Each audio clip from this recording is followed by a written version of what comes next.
Well, the book I'm presenting is called Out of the Transylvania Night. And the title actually was inspired by Elie Wiesel Night, and we are both sharing actually the same side of the world, which is Transylvania. He survived the Holocaust, and I actually survived the Romanian Revolution, and that's actually how the title and the idea of the book came from. No, I was lucky enough to find an agent, and then actually my agent found a publisher, and because the book itself is actually my life. It's a memoir. Has nothing to do with Dracula, just because we are sharing Transylvania as the common ground. But no, so the book itself has very many different layers. You know, it's a love story, has a political arena, it's a cultural debate, and then it's the idea of the American dream. So because of so many different layers, there was no really problem to finding, the proper agent who, did an amazing job and found the publisher probably in the next 3 weeks or so.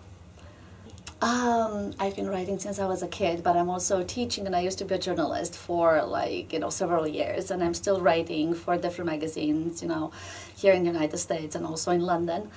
And besides teaching college and high school in the morning, I'm also teaching. So I have this book that actually came out in 2010, and I have another book that is going to come out next year. But it has a starting point, once again, Transylvania.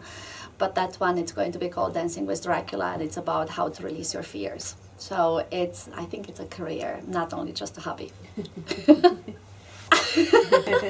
Well, it started, I think each and every one of us has an interesting story, but the idea to go back to the roots has always been an interesting part for me, because I grew up in communist Romania, so going back, to my roots, it would be going down the memory lane and kind of reliving the moments that I have lived on my own skin during the communist regime. So growing up in a certain environment where the borders of the countries were closed and your mail was checked and your phone was bugged, right? You would be kind of imbued with the idea of fear.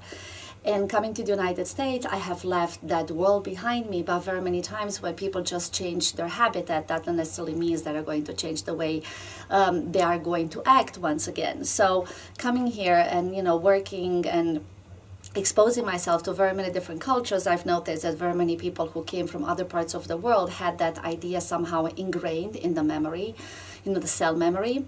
So fear, even if, we try to leave our roots behind, it's still going to be there. Or we are going to pick up a new type of fear that actually is going to come from the actual environment.